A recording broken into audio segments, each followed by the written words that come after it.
أنا بسمة موسى، أهلا بيكم.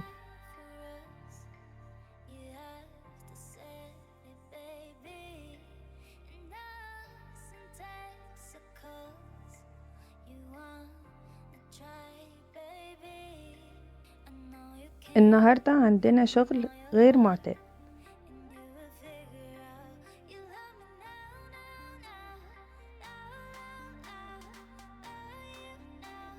وبيطلب مننا عشان عاوز مهارة وحرفية.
الشغلة اللي معانا بتبان إن هي سهلة، لكن هي بتحتاج دقة وبتاخد وقت.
المفروض هنشيل الترتر اللي راكب على البلوفر،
أول خطوة إن احنا بنشوف الترتر ده راكب ازاي.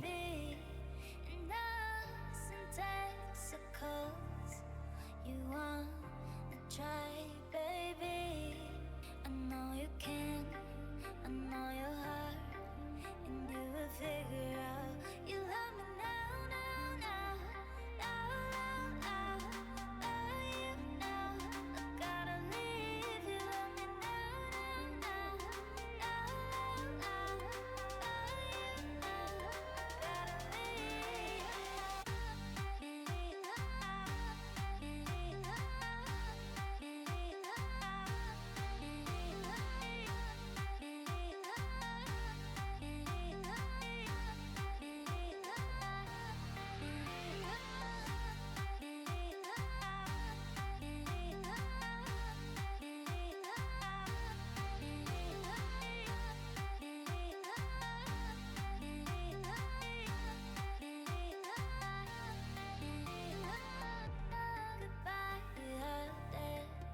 هنلاقيه راكب بطريقة آلية وخيوط شفافة.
هنا في طريقتين ان احنا نشتغل بيهم.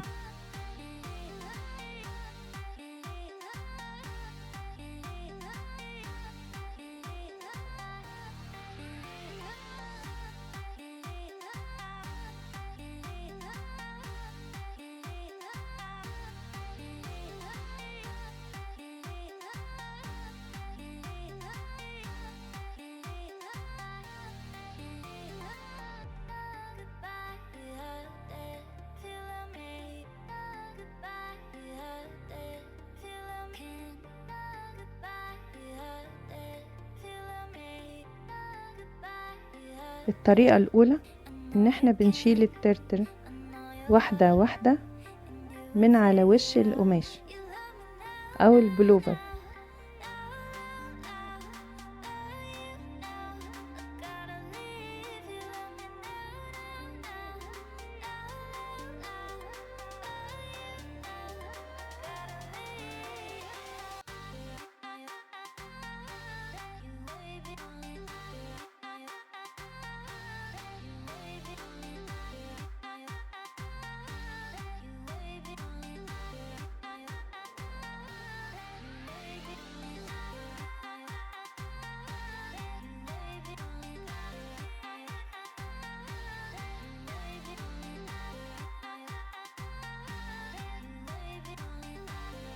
والطريقة التانية ان احنا نقلب البلوفر ونقص الخيوط اللي مثبتة الترتر من ورا.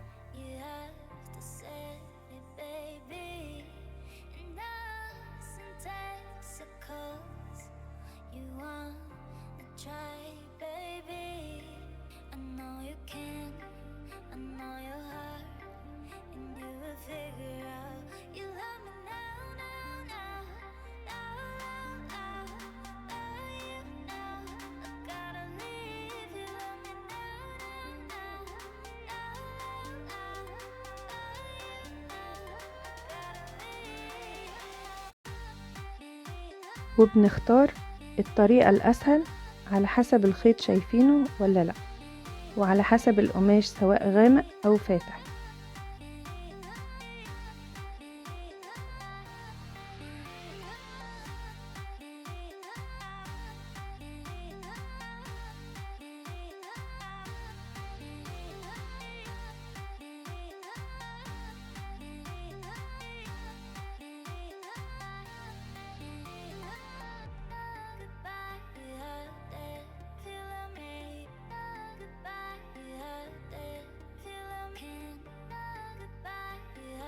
وأسهل حاجة بنستخدمها مقص التشطيب، بيكون حامي ونبقى حذرين عشان ما نقصش خيوط البلوفر.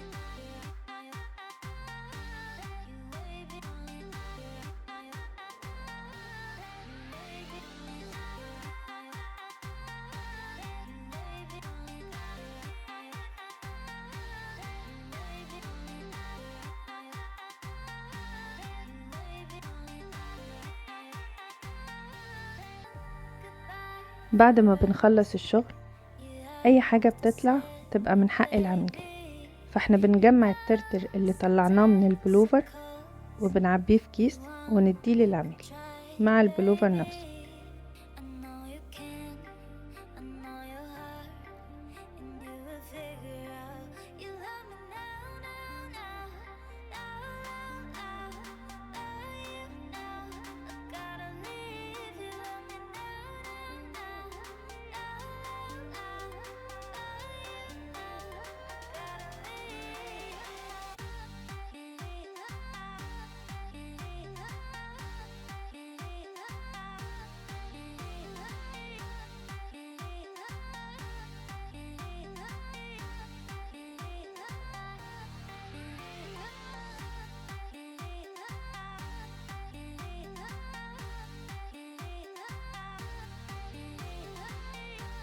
بعد لما بنشيل الترتر بناخد بالنا ان احنا بنشيل الخيوط اللي كانت موجودة متخيطة في الترتر.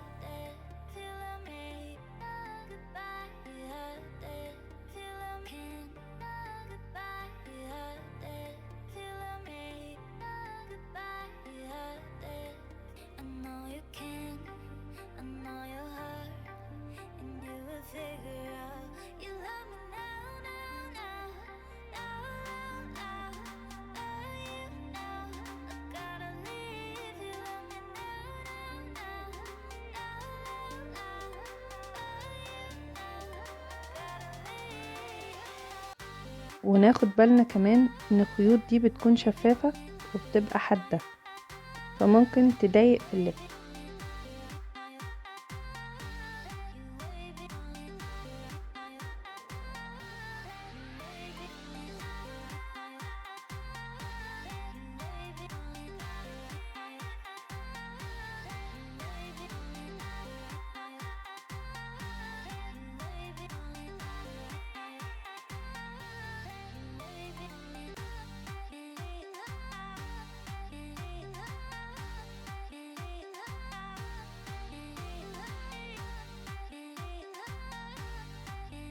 ولازم بعد الشيل ان احنا نتأكد ان شيلنا خالص، لان القماشة بتبقى مشدودة من الشغل فلازم نشيل عشان تريح.